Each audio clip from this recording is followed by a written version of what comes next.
नमस्कार दोस्तों, मेरा नाम है विकास और स्वागत है आपका हमारे YouTube चैनल पॉलिटी पाठशाला पर। हमारे आज के इस लेक्चर में हम बात करने वाले हैं क्लास 11th की पॉलिटिकल साइंस के एक मोस्ट इम्पॉर्टेंट लेसन के बारे में, जिसका नाम है कॉन्स्टिट्यूशन व्हाई एंड हाउ, यानी कि संविधान क्यों और कैसे। इस पूरे लेसन को हम अराउंड 2 से 3 पार्ट में, बट हाँ, डिटेल में डिस्कस करेंगे। तो चलिए शुरू करते हैं और सबसे पहले देखते हैं कि हमें किन टॉपिक्स को इस वीडियो में डिस्कस करना है या कवर करना है। तो गाइज, हम सबसे पहले बात करेंगे कॉन्स्टिट्यूशन यानी कि संविधान के बारे में। हम देखेंगे कि संविधान क्या है, इसकी परिभाषा क्या है और शब्द कॉन्स्टिट्यूशन या संविधान का ओरिजिन कहाँ से हुआ। साथ में 2-3 चीजें और देखेंगे कि संविधान के बारे में कुछ फैक्ट्स हैं, कुछ चीजें हैं जो कही जाती हैं, तो वो क्या क्या है। आगे बढ़ते हुए हम देखेंगे कि हमें कॉन्स्टिट्यूशन की ज़रूरत क्यों पड़ती है, या फिर जो कॉन्स्टिट्यूशन है उसकी इम्पोर्टेंस क्या है हमारे लिए, हमारे देश में या हमारे समाज में उसका महत्व क्या है। सो फ्रेंड्स, हमारा जो पहला टॉपिक है वो है कि व्हाट इज कॉन्स्टिट्यूशन यानी कि संविधान क्या है। तो हम सबसे पहले बात करते हैं वर्ड कॉन्स्टिट्यूशन के ओरिजिन के बारे में, यानी कि ये अस्तित्व में कैसे आया या फिर इसका एग्जिस्टेंस कैसे शुरू होता है, जो वर्ड कॉन्स्टिट्यूशन है। तो बाकी बहुत सारे दूसरे वर्ड्स जो हमारे दूसरे अलग अलग सब्जेक्ट्स के बारे में जब हम पढ़ते हैं, तो बहुत सारे ऐसे वर्ड्स हमें देखने को मिलते हैं जिनका ओरिजिन इंग्लिश या हिंदी में नहीं हुआ है, उनका ओरिजिन किसी दूसरी लैंग्वेज में हुआ है और वो ट्रैवल करते हुए हमारी भाषा में हम तक पहुंचे। ठीक उसी तरीके से कॉन्स्टिट्यूशन जो वर्ड है वो भी एक्चुअल में लैटिन वर्ड कॉन्स्टिट्यूशियो का इंग्लिश ट्रांसलेशन है। अभी जो लैटिन वर्ड है कॉन्स्टिट्यूशियो, इसका जो मीनिंग निकलता है, अगर हम उसके मीनिंग की बात करें, उसके अर्थ की बात करें, तो उसका मतलब है एस्टैब्लिश करना या फिर एस्टैब्लिशमेंट, स्थापना। अब स्थापना किस चीज की? किसी सिस्टम की, यानी कि किसी व्यवस्था की या फिर किसी ऑर्गेनाइजेशन की।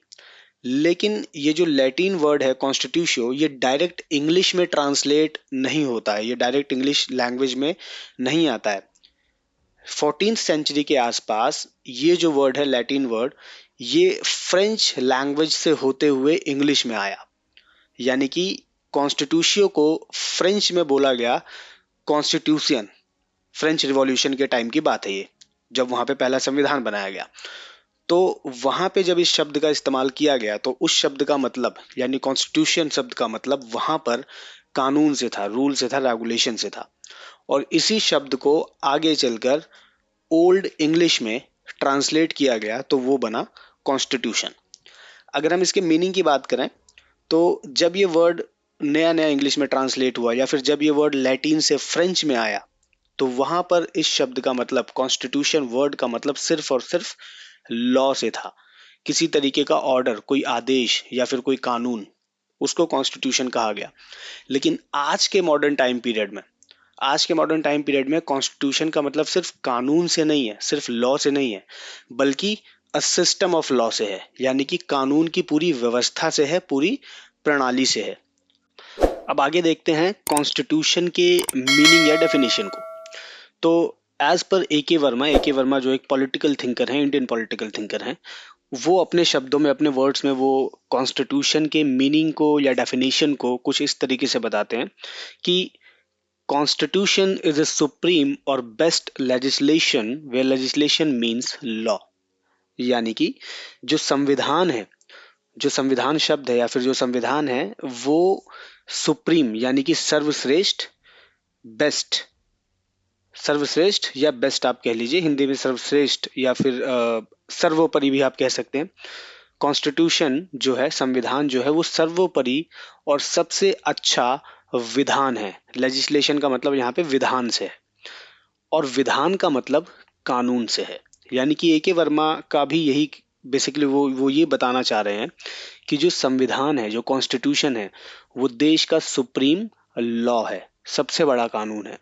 और वो कानून है जिस कानून के आधार पर बाकी सारे कानून बनाए जाते हैं। इस तरीके से ए के वर्मा अपने शब्दों में कॉन्स्टिट्यूशन के मीनिंग को बताते हैं। बट अगर हम एक कॉमन डेफिनेशन की बात करें, आसान शब्द में अगर आप संविधान के मतलब को समझना चाहें, तो आप कह सकते हैं that constitution is a set of fundamental principles by which a state और गवर्नमेंट फॉर्म्ड एंड गवर्नड, यानी कि संविधान जो है वो कुछ मूलभूत सिद्धांतों का या फिर कुछ मौलिक सिद्धांतों का एक दस्तावेज है जिसके सहारे सरकार या राज्य बनाए जाते हैं और चलाए जाते हैं। और सबसे बेस्ट जो डेफिनेशन है कॉन्स्टिट्यूशन की, वो आप अपने तरीके से अगर दें तो वो ज़्यादा बढ़िया रहेगा। यानी कि आप संविधान से रिलेटेड जो भी, कॉन्स्टिट्यूशन से रिलेटेड जो भी दो चार डेफिनेशंस हैं, आप उसको पढ़िए, समझिए, और फिर अपना एक एक छोटा सा डेफिनेशन लिखने की या फिर बताने की कोशिश कीजिए। अगर मैं आपको नॉर्मली बताऊं अपने शब्दों में, तो संविधान एक लिखित या अलिखित दस्तावेज है। कॉन्स्टिट्यूशन इज अ रिटन और अनरिटन डॉक्यूमेंट जिसमें गवर्नमेंट को और देश को चलाने के नियम कानून लिखे होते हैं। ठीक है।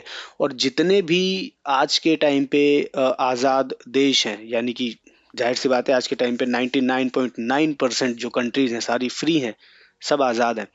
तो सभी देशों के पास अपने अपने कॉन्स्टिट्यूशंस होते हैं।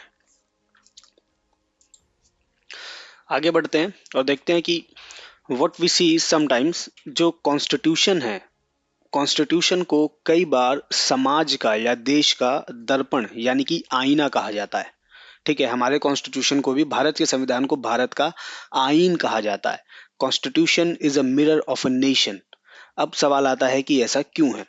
किसी भी देश के संविधान को या फिर किसी भी एक पर्टिकुलर जो भी कोई एक कंट्री है उसके कॉन्स्टिट्यूशन को वहाँ का मिरर या फिर दर्पण इसलिए माना जाता है क्योंकि कॉन्स्टिट्यूशन के अंदर सारी चीजें जो भी उसके अंदर रिटर्न है, जो भी रूल्स रेगुलेशंस या फिर जो भी प्रिंसिपल्स जिसके बारे में कॉन्स्टिट्यूशन बात कर रहा है, वो कहीं ना कहीं उस समाज से, उस सोसाइटी से, उस कंट्री से ही लिए जाते हैं। और अगर बहुत ही आसान शब्दों में आप समझना चाहें तो किसी भी देश का संविधान, चाहे वो लिखा हुआ हो या फिर अलिखित हो, यानी कि रिटर्न हो या अनरिटर्न हो, किसी भी कंट्री का जो कॉन्स्टिट्यूशन होता है वो वहाँ के लोगों द्वारा ही बनाया जाता है, जो उस लो जो जो उस देश के, उस जगह के रहने वाले लोग हैं। और जब वो उसको बनाने बैठते हैं, जब वो उसको लिखने बैठ रहे हैं, तो कहीं ना कहीं उनकी जैसी थिंकिंग है, जैसा उनका माइंडसेट है, जैसी उनकी सोच है, वो उन्हीं सारी चीज़ों के आधार पर कानून बनाएंगे, प्रिंसिपल्स बनाएंगे।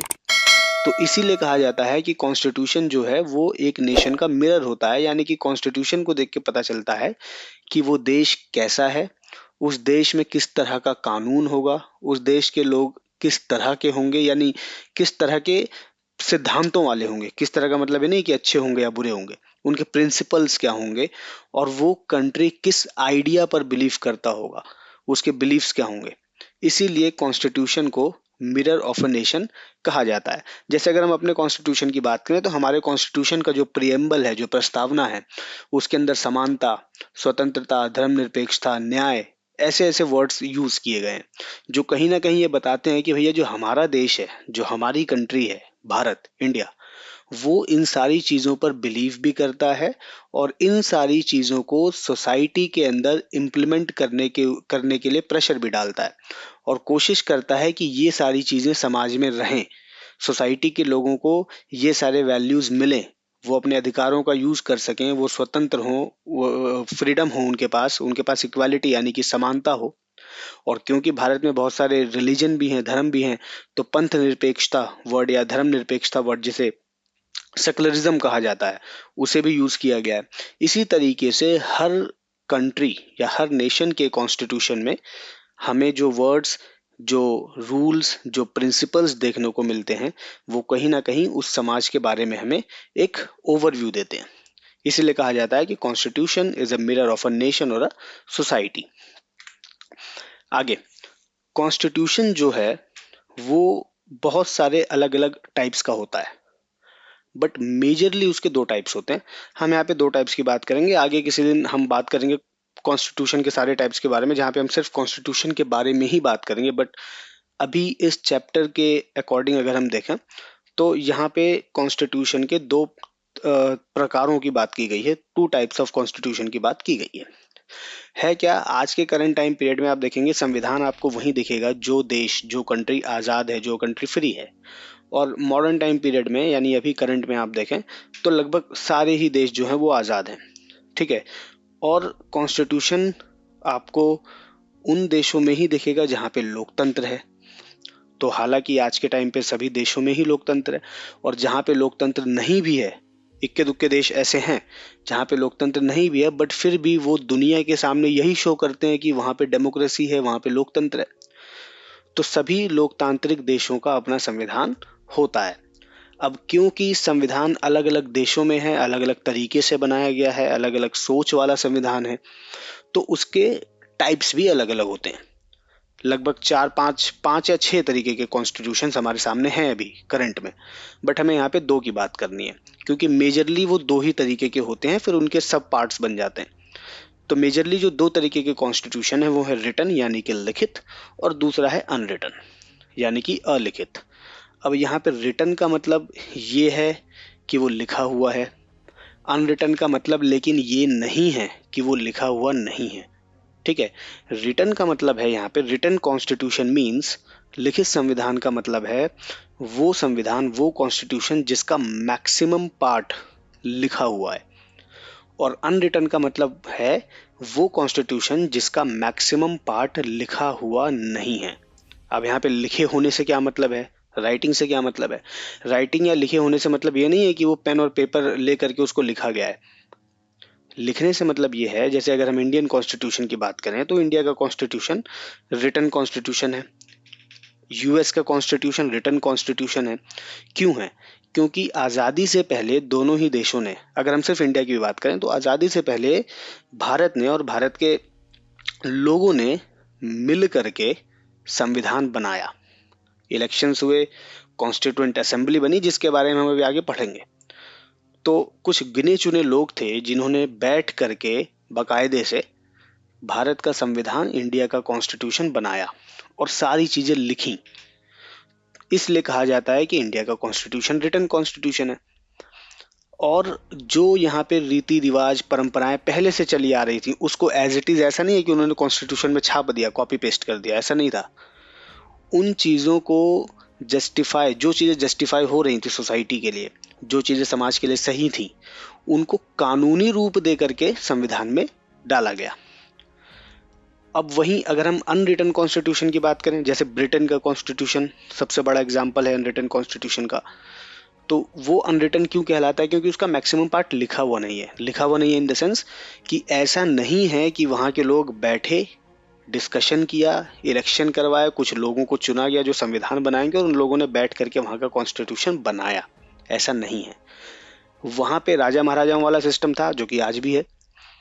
तो जो रीति रिवाज, जो कल्चर है, जो परंपराएं हैं, ठीक है, जो ट्रेडिशन है, जो पहले से चला आ रहा है राजा महाराजाओं के टाइम से, और उसको जब कोई कोई भी कल्चर है, कोई भी ट्रेडिशन है, वो क्या होता है जब टाइम बीतता जाता है तो समय के साथ साथ वो चीज़ें कहीं ना कहीं अपने आप ही मॉडिफाई होती जाती हैं, चेंज होती जाती हैं। तो चेंज होते होते वहाँ पे बहुत सारे कानून ऐसे ही बन गए जो बस कहे गए हैं।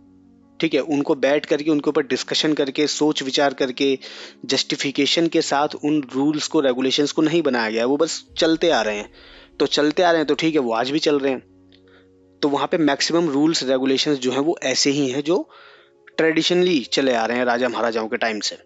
और मिनिमम लॉज ऐसे हैं जो लिखे गए हैं बैठ करके, सोच समझ के, लोगों से विचार विमर्श करके, डिस्कशन करके और जस्टिफिकेशन के साथ। तो इसीलिए कहा जाता है वो अनरिटन कॉन्स्टिट्यूशन। तो बेसिकली रिटन अनरिटन कॉन्स्टिट्यूशन का मतलब यही है, रिटन कॉन्स्टिट्यूशन वो कॉन्स्टिट्यूशन है, वो संविधान है जिसका मैक्सिमम पार्ट लिखा गया है, और अनरिटन वो है जिसका मैक्सिमम पार्ट लिखा हुआ नहीं है। अब यहाँ पे है क्या कि सारे ही जो कॉन्स्टिट्यूशंस होते हैं ना कहीं वो आप रिटन हो या अनरिटन हो, मैटर नहीं करता। हालांकि उसको दो पार्ट में डिवाइड कर दिया गया है, बट टाइम के साथ साथ तो हर तरीके के कॉन्स्टिट्यूशन में हमें चेंजेस देखने को मिलते हैं। हर तरीके के कॉन्स्टिट्यूशन में टाइम के साथ साथ बदलाव होते रहते हैं और होने भी चाहिए, जो कि समय के हिसाब से ज़रूरी है। तो बेसिकली हमने देखा majorly two types of constitution, written and unwritten. अब अगर आगे बात करें तो कई बार ऐसा भी कह दिया जाता है कि जो कॉन्स्टिट्यूशन है उसका मतलब है लॉ, और ऐसा लॉ जो सबके लिए बराबर है। एक छोटा मीनिंग आप कॉन्स्टिट्यूशन का ये भी समझ सकते हैं या लिख सकते हैं कि जो संविधान है उसका सिंपल आसान शब्दों में मतलब है लॉ, क्योंकि जो कॉन्स्टिट्यूशन वर्ड है, जो ओरिजिन है, वो हमने देखा कि जब वो लैटिन में था तो उसका मतलब यही था, स्थापना करना। फ्रेंच में गया तो उसका मतलब बना लॉ यानी कि कानून। तो बेसिक मतलब तो उसका वही है, ठीक है। लेकिन आज के टाइम पे जब बात करते हैं हम, तो ऐसा कानून जो सबके लिए बराबर है, कोई पार्शियलिटी नहीं, कोई डिस्क्रिमिनेशन नहीं, कोई अनइक्वालिटी नहीं, ऐसा लॉ जो सबके लिए बराबर है, वो कॉन्स्टिट्यूशन है। अच्छा हाँ, आगे बढ़ने से पहले एक चीज और देख लेते हैं।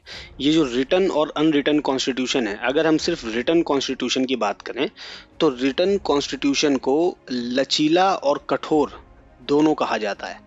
यानी कि जो लिखित संविधान है वो लचीला भी है और कठोर भी है। मीन्स रिटन कॉन्स्टिट्यूशन जो होते हैं वो फ्लेक्सिबल भी होते हैं और रिजिड भी होते हैं। ऐसा क्यों कहा जाता है?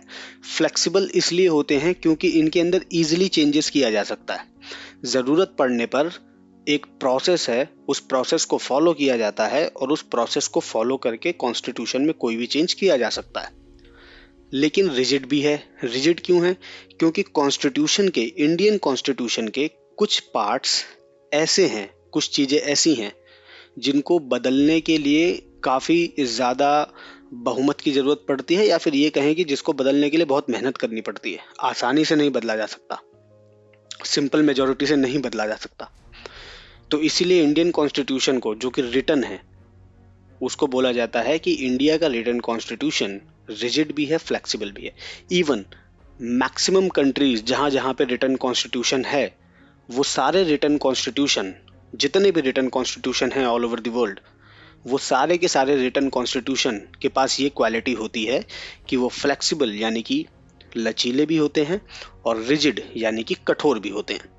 वहीं ठीक इसके ऑपोजिट अगर हम बात करें अनरिटन कॉन्स्टिट्यूशन की, तो जो अनरिटन कॉन्स्टिट्यूशन होता है वो कठोर होता है सिर्फ, यानी कि वो सिर्फ रिजिड होता है, उसके अंदर फ्लेक्सिबिलिटी नहीं होती। क्यों? क्योंकि अनरिटन कॉन्स्टिट्यूशन आपको वहीं देखने को मिलेगा जहाँ पे प्योर डेमोक्रेसी नहीं है, ठीक है। प्योर डेमोक्रेसी मीन्स जैसी डेमोक्रेसी हमारे देश में है, जहाँ पे ऐसी डेमोक्रेसी या फिर ऐसा लोकतंत्र नहीं है, वहीं पे अनरिटन कॉन्स्टिट्यूशन मिलता है। और वहाँ पर आपको कुछ भी चेंज करने से पहले बहुत ज़्यादा मेहनत करनी पड़ेगी, लड़ाई झगड़े करने पड़ेंगे, कई बार आंदोलन भी करने पड़ जाते हैं, कई बार दंगे भी हो जाते हैं। तो इसीलिए अनरिटन कॉन्स्टिट्यूशन हमेशा क्या रहते हैं? रिजिड रहते हैं। और हाँ, एक और चीज़ है कि मैक्सिमम चीज़ें तो ट्रेडिशन के हिसाब से चलती हैं जहाँ पे अनरिटन कॉन्स्टिट्यूशन होता है। तो परंपराओं के साथ यानी ट्रेडिशंस को छेड़छाड़ करना, उनको बदलना, ना सोसाइटी उसको एक्सेप्ट करती है और ना ही सोसाइटी को चलाने वाले लोग उसको एक्सेप्ट करते हैं। सो गाइज, आगे बढ़ते हैं और देखते हैं हमारा अगला टॉपिक, जो कि है why do we need a constitution. हमें संविधान की जरूरत क्यों है, या हमें संविधान की आवश्यकता क्यों पड़ती है। ठीक है, तो यहाँ पे जब हम बात करेंगे तो यहाँ पे बेसिकली बहुत सारे रीजंस हैं जिसकी वजह से एक कंट्री को, एक सोसाइटी को या फिर एक नेशन को कॉन्स्टिट्यूशन की ज़रूरत पड़ती है। लेकिन यहाँ पे हम कुछ बेसिक रीजंस को देखेंगे, कुछ ऐसे कारण, कुछ ऐसी ज़रूरतें जो कि बहुत ही ज़्यादा बेसिक हैं, और ये आपकी किताबों में भी हैं। आपकी एनसीईआरटी की बुक्स में यही 4-5 रीजंस हैं जो मेंशन है। इनको आप कॉन्स्टिट्यूशन के कैरेक्टरिस्टिक्स भी बोल सकते हैं, यानी कि संविधान का महत्व क्या है। तो यही है संविधान का महत्व, और यही है संविधान के एग्जिस्टेंस की ज़रूरत, यानी कि संविधान का एग्जिस्टेंस हमें क्यों चाहिए, संविधान हमें क्यों चाहिए। जब हम पहले टॉपिक की पहला जो पॉइंट है बेसिकली वो क्या है, that constitution allows coordination and assurance. संविधान समाज में तालमेल बढ़ाता है और भरोसा दिलाता है। ठीक है, जो कॉन्स्टिट्यूशन है, जो संविधान है, उसका जो सबसे पहला काम है, जो उसकी सबसे फर्स्ट ड्यूटी है, वो यही है कि वो कुछ बेसिक रूल्स का एक ऐसा बंडल आप लोगों को प्रोवाइड करे, कुछ बेसिक नियमों का, यानी कि आधारभूत कानूनों का एक ऐसा समूह आपको प्रोवाइड करे जिससे कि आप सब लोग आपस में मिलजुल कर रह सकें, एक दूसरे पर भरोसा कर सकें। अगर हम इंडिया की बात करें तो इंडिया एक बहुत ही ज़्यादा डाइवर्स कल्चर वाला, डाइवर्स रिलीजन वाला, यहाँ पे हर चीज़ में डाइवर्सिटी है, अलग अलग लैंग्वेज, अलग अलग रिलीजन, अलग अलग कास्ट, ऐसा देश है। और सभी लोगों का सोचना समझना, सभी लोगों की जो अपना एक पर्सनल ओपिनियन है अलग अलग चीज़ों को लेकर के, वो अलग अलग है। इस वजह से क्या होता है और क्या हो सकता है कि शायद ऐसी सिचुएशन बन जाए सोसाइटी के अंदर, जो कि कई बार बनी भी है और बनती भी रहती है, कि लोग आपस में शांति से पीस के साथ रह ना सकें। ऐसे टाइम पे कॉन्स्टिट्यूशन काम आता है। कॉन्स्टिट्यूशन ऐसे रूल्स रेगुलेशंस बना देता है जो सबको मानने ही पड़ते हैं, और उन रूल्स रेगुलेशंस को इसी चीज को ध्यान में रख कर के बनाया गया है कि अगर सोसाइटी में कभी कोई ऐसी प्रॉब्लम आती है तो उससे निपटा जा सके। और साथ के साथ उस वो रूल्स रेगुलेशंस इस चीज को अश्योर भी करते हैं, भरोसा भी दिलाते हैं कि कभी सोसाइटी में ऐसी कंडीशन बने ही ना, ऐसी सिचुएशन बने ही ना कि समाज में शांति जो है, पीस जो है वो भंग हो, वो खत्म हो। तो इसीलिए कॉन्स्टिट्यूशन का पहला काम यही है कि वो कॉन्स्टिट्यूशन संविधान तालमेल बढ़ाता है, भरोसा दिलाता है, लोगों को आपस में एक दूसरे के साथ मिलजुल कर रहने के लिए एक तरीके से देखा जाए तो प्रेरित करता है। Now the next point is specification of decision making and powers, निर्णय निर्माण की शक्ति की विशिष्टताएं। यानी कि कॉन्स्टिट्यूशन जो है वो सोसाइटी के अंदर जो डिसीजन मेकिंग है उसके बारे में बताता है कि सोसाइटी के अंदर, समाज के अंदर या देश के अंदर डिसीजन कौन लेगा, निर्णय कौन लेगा, और शक्तियां किसके पास हैं कानून बनाने की, रूल्स बनाने की, वो पावर किसके पास है। क्योंकि आप देखें तो भैया बहुत बड़ी आबादी वाला, बहुत ज्यादा पॉपुलेशन वाली कंट्री है इंडिया, और तमाम देश, जितने भी देश हैं वो सभी, उनके पास एक बहुत बड़ी पॉपुलेशन होती है। सभी लोगों के जो थॉट्स हैं वो अलग होते हैं। अब ऐसे ही तो रूल्स रेगुलेशंस नहीं बन सकते, क्योंकि क्या होगा कि अगर किसी एक पर्टिकुलर ग्रुप ने कॉन्स्टिट्यूशन, रूल्स रेगुलेशन बनाए, कानून बनाए, ठीक है, या फिर कोई डिसीजन लिया किसी भी पर्टिकुलर टॉपिक को लेकर के, तो हो सकता है कि वो डिसीजन ठीक ना हो सकता है कि वो डिसीजन किसी एक पर्टिकुलर ग्रुप को ही फेवर करता हो, कुछ लोगों को ही फेवर करता हो, कुछ लोगों के बारे में ही बात करता हो। तो इसीलिए कॉन्स्टिट्यूशन ये क्लियर कर देता है कि सोसाइटी के अंदर पावर किसके पास रहेगी और सोसाइटी के अंदर रूल रेगुलेशन कानून कौन बनाएगा। इसको सबसे पहले तो ऐसे समझ लेते हैं कि संविधान ने ये एक तरीके से बोला कि भैया सरकार बनेगी देश के अंदर, देश को सरकार ही चलाएगी, गवर्नमेंट बनेगी। तो सरकार कौन बनाएगा? संविधान के पास है अधिकार बेसिकली सरकार बनाने का, यानी कि संविधान ही सरकार निर्माण करती है, गवर्नमेंट को कॉन्स्टिट्यूशन फॉर्म करती है, कॉन्स्टिट्यूशन के थ्रू गवर्नमेंट बनती है। अब कॉन्स्टिट्यूशन में ये भी लिखा है कि गवर्नमेंट बनेगी कैसे, इलेक्शंस होंगे, पार्टियां इलेक्शन फाइट करेंगी, फिर कोई प्राइम मिनिस्टर बनेगा, कोई प्रेसिडेंट बनेगा, ठीक है। इस तरीके से सारा सिस्टम लिखा हुआ है जो कॉन्स्टिट्यूशन हमें बताता है, उसको हम फॉलो करके कॉन्स्टिट्यूशन के बेस पर गवर्नमेंट बनाते हैं। फिर गवर्नमेंट ये डिसाइड करती है कि सोसाइटी के अंदर क्या क्या रूल रेगुलेशंस होंगे। गवर्नमेंट ये डिसाइड करती है किसके पास क्या पावर रहेगी। हालांकि सबसे पहले तो कॉन्स्टिट्यूशन डिसाइड करता है कि सारी पावर गवर्नमेंट के पास रहेगी। अब गवर्नमेंट को भी 3 पार्ट में डिवाइड किया है कॉन्स्टिट्यूशन ने, ठीक है। विधायिका, कार्यपालिका, न्यायपालिका, यानी कि लेजिस्लेचर, एग्जीक्यूटिव एंड जुडिशरी।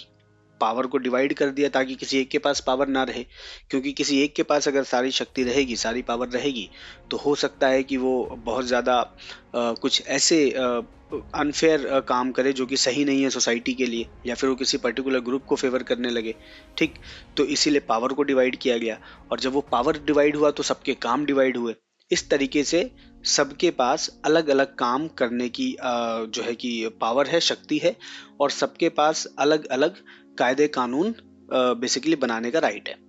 जैसे कि हम देखते हैं कि यहाँ पे ये, इसको आप डिवीजन ऑफ पावर भी बोल सकते हैं, और ये कौन करता है? कॉन्स्टिट्यूशन ही करता है, शक्तियों का बंटवारा। आसान शब्दों में आप कह सकते हैं कि कॉन्स्टिट्यूशन जो है वो बेसिकली ये क्लियर कर देता है, ये स्पष्ट कर देता है कि समाज में निर्णय लेने की शक्ति किसके पास होगी, गवर्नमेंट के पास या फिर किसी और के पास।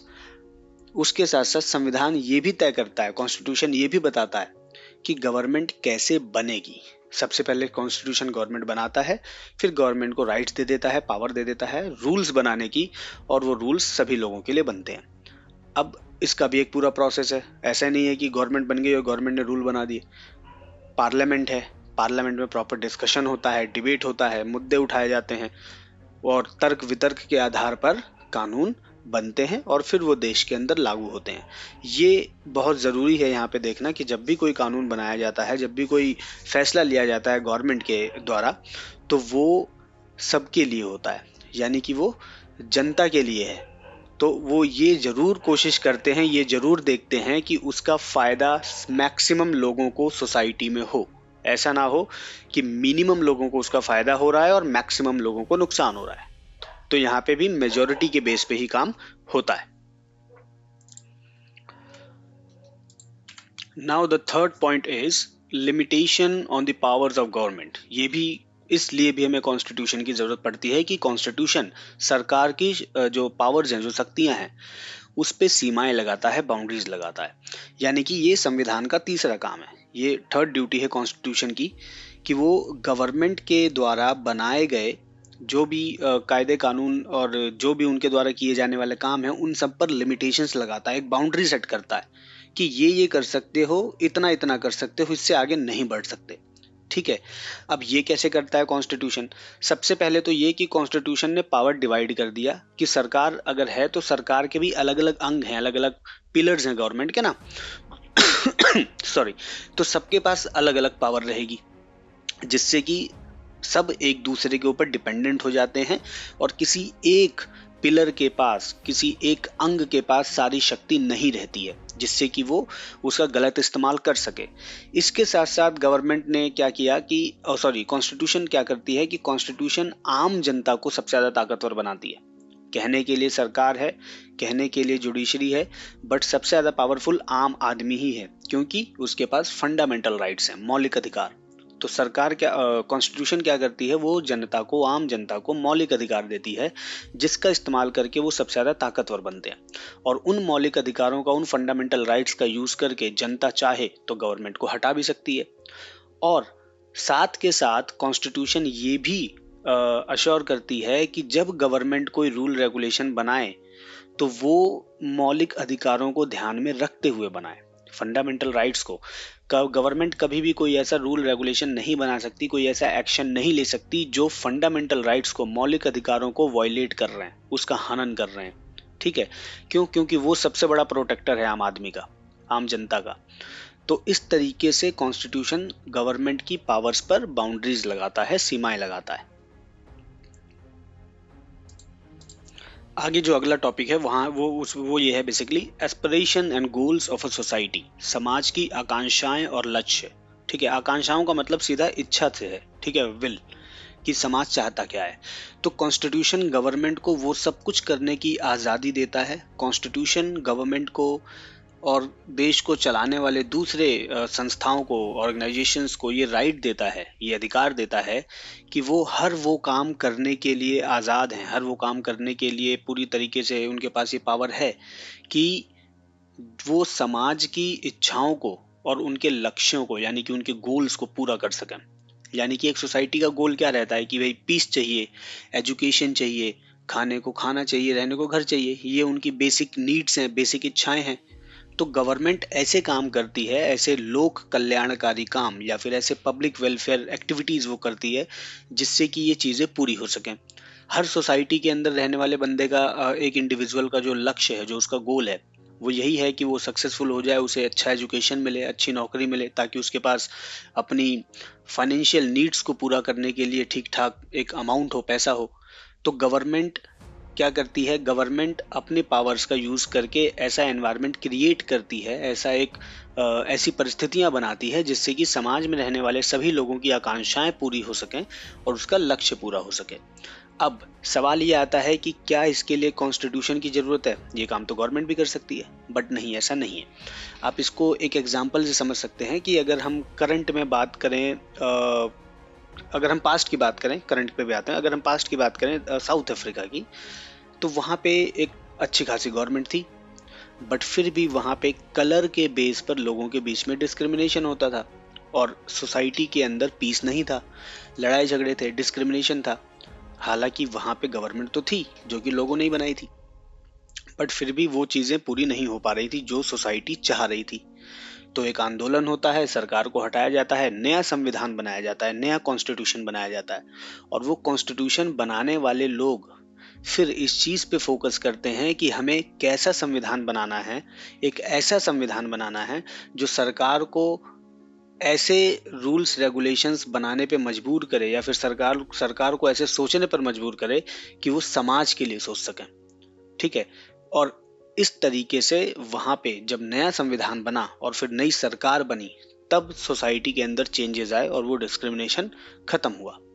इसका एक दूसरा एग्जाम्पल अगर हम करंट की बात करें, तो करंट में आप हमारे कुछ देश हैं, पड़ोसी देश, हमारे कुछ नेबर कंट्रीज हैं, जहाँ पे आप इस एग्जाम्पल को सेट करके समझ सकते हैं कि वहाँ पे भी कहने के लिए सरकार है, कहने के लिए कॉन्स्टिट्यूशन है, बट फिर भी सोसाइटी की जो नीड्स हैं, सोसाइटी के जो गोल्स हैं, उनको फुलफिल नहीं किया जा रहा है।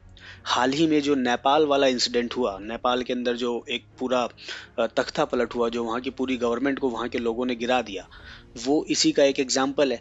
संविधान वहाँ भी था, सरकार वहाँ भी थी, बट फिर भी वो सोसाइटी के लिए अच्छा नहीं कर पा रही थी। सोसाइटी की जो गोल्स हैं, उनकी जो नीड्स हैं, जो उनकी विल है, उसको वो फुलफिल नहीं कर पा रही थी। तो लोगों ने क्या किया, लोगों ने अपने राइट्स का यूज़ किया और वहाँ की गवर्नमेंट को चेंज कर दिया। इस चीज़ से, ये नेपाल वाले इंसिडेंट को आप यहाँ पे हर जगह इम्प्लीमेंट कर सकते हैं। ठीक है, कि कॉन्स्टिट्यूशन जो है वो गवर्नमेंट को थोड़ा पावर तो देता है, मतलब पावरफुल तो बनाता है, बट वो जनता को भी पावर देता है। गवर्नमेंट की शक्तियों पे बाउंड्रीज भी लगाता है, गवर्नमेंट की पावर्स को वो पे लिमिटेशंस भी लगाता है। और अगर सरकार जनता के हिसाब से, जनता के लिए सही तरीके से काम ना करे, तो उसको हटाने की शक्ति भी वो जनता को देता है। Now the next and final point is fundamental identity of a people. Constitution is a fundamental identity of a people or a nation. ठीक है, जो देश की बुनियादी पहचान होता है वो संविधान होता है। इसको आप ऐसे समझ सकते हैं कि अगर हम फिर से इंडिया का ही एग्जाम्पल लें, तो आप देखेंगे यहाँ पे अभी कितने सारे स्टेट्स हैं, अलग अलग कम्युनिटीज़ हैं, अलग अलग लोग हैं, लेकिन ये सब आपस में एक दूसरे के साथ मिलजुल कर रहते हैं और इतना बड़ा देश बनाते हैं, तो वो सिर्फ कॉन्स्टिट्यूशन की वजह से ही है। क्योंकि कॉन्स्टिट्यूशन जो भी रूल्स रेगुलेशंस इम्प्लीमेंट करता है, जो भी अधिकार समाज में लोगों को देता है, उनके जो भी कर्तव्य, जो भी ड्यूटीज़ वो बताता है, वो सब कहीं ना कहीं इस चीज़ की तरफ फोकस करते हैं कि सोसाइटी में एक दूसरे को मिलजुल कर कैसे रहना है। और कॉन्स्टिट्यूशन के अंदर जो भी बेसिक चीज़ें लिखी हुई हैं, जैसे कि अगर भारत की आइडेंटिटी है आज कि India is the biggest democracy in the world, Bharat विश्व का सबसे बड़ा लोकतंत्र है, तो वो कॉन्स्टिट्यूशन की बदौलत ही है। क्योंकि कॉन्स्टिट्यूशन में ऐसे नियम ही बनाए गए हैं कि भारत लोकतंत्र है और लोकतंत्र रहेगा। इसके साथ साथ कॉन्स्टिट्यूशन ही है जो सोसाइटी के अंदर ऐसे रूल्स रेगुलेशंस को इम्प्लीमेंट करवाता है, जिससे कि सभी तरह के लोग आपस में बिना किसी डिस्क्रिमिनेशन के, भेदभाव के रह सकें। और हमारे देश की ये पहचान है कि इतनी ज़्यादा डाइवर्सिटी होने के बाद भी जो इंडिया है वो एकजुट है और एक साथ है। तो ये वो चीज़ें हैं जो कॉन्स्टिट्यूशन को ये वो चीज़ें हैं जो बताती हैं कि कॉन्स्टिट्यूशन है वो फंडामेंटल आइडेंटिटी बताता है एक नेशन की। ठीक है, तो यहाँ पे ये 5 पॉइंट्स थे जो बेसिकली ये बता देते हैं कि हमें संविधान की ज़रूरत क्यों है।